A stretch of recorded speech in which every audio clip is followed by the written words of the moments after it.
नमस्कार सांग माने मु पीयूष आज एक नूतन वीडियो को आपण मानक स्वागत। आपण माने वीडियो रे देखिकी जानि पड़थुए मु को विषय आज आपण संगे कथा हेबी। आज सेकेंड थर पे आम फार्म को आउ गोटे नूतन भाव में गोटे महू बाक्स आसी आम बहुत इंटरेस्टेड महू बाक्सटी को आम तार स्टाड निकट को नहीं ताकू आम बसैलु आ मुझे आपण मानक देखी जो प्रथम महू बाक्स आसे ताकू आम किपर भाव इंस्टॉल करा जाए। प्रथम तार बंधाई डोरीटी को संपूर्ण रूपे खोलिया दरकार। तापर आपण बाक्सटी को जो पोक जीवा आसवा जो रास्ताटी थाए सेटा जाम कर दिया जाए थाए नड़िया कटा दिया है कि ताकू बाहर कर दिया है ताधरे क्वीन गेट टी लगेदेवे अति जत्नर सहकार लगेबे। क्वीन गेट लगेला बेले माछ गुड़िक चापी ही मरी जीवार बहुत संभावना थाए टिके हुशियारी करके लगेबे। क्वीन गेट टी लगे सारा पर ताधरे जाम दवाई बिल्कुल भूलिबेनी कारण गेट टी हल्ले टिके माछी मानू जीवा आसवा करने को सेपटे भारी असुविधा हुए से गोटे छोट काठीफाटी किसी गोटे नहीं कंटा आउ गेट मध्य दे जाम करदे। तापर आपण बाक्सटी को खोलिबे। बाक्सटी को खोलिबा आगुरु आपणकर जी सेफ्टिफिकेशन नवा कथा नेबे। जदि आपणकर फेस जाली नाही ताले गोटे हेलमेट पिनदेबे हाथ में ग्लोव्स पिनदेबे पिनदे तापरे बाक्सटी को धीरे धीरे खोलिबे।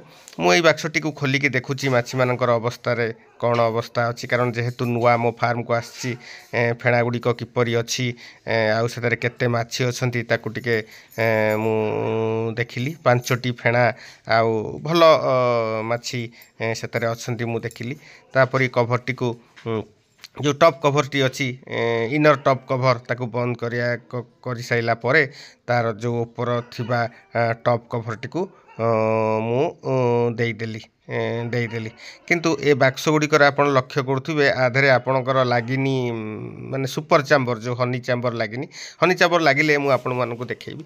मो फार्म रे आगुरु लागिथिबा प्रथम बाक्सटी को मु आज चिंता कली टिके देखिबी तांकर केते दूर डेभलप हेलानी जेहेतु 10-12 दिन हेई गलानी ता पाखु जाईकी ताकू टिके खोलिली खोलिकी ताकू टिके देखिली जे बाक्स गुड़िक कौ कौ अवस्था अच्छी पोक मैंने केते डेभलप कले केमिटी अवस्था अच्छी भल भल देखिले पोक मैंने नुआ फेणा तैयारी करने आरंभ कले केवल जेहेतु एथरक सीजन आसूची फूल फलर मार्केट रे अभाव नहीं आगु को सीजन आसूची से जल्दी ग्रोथ होवार आशा मु रखी।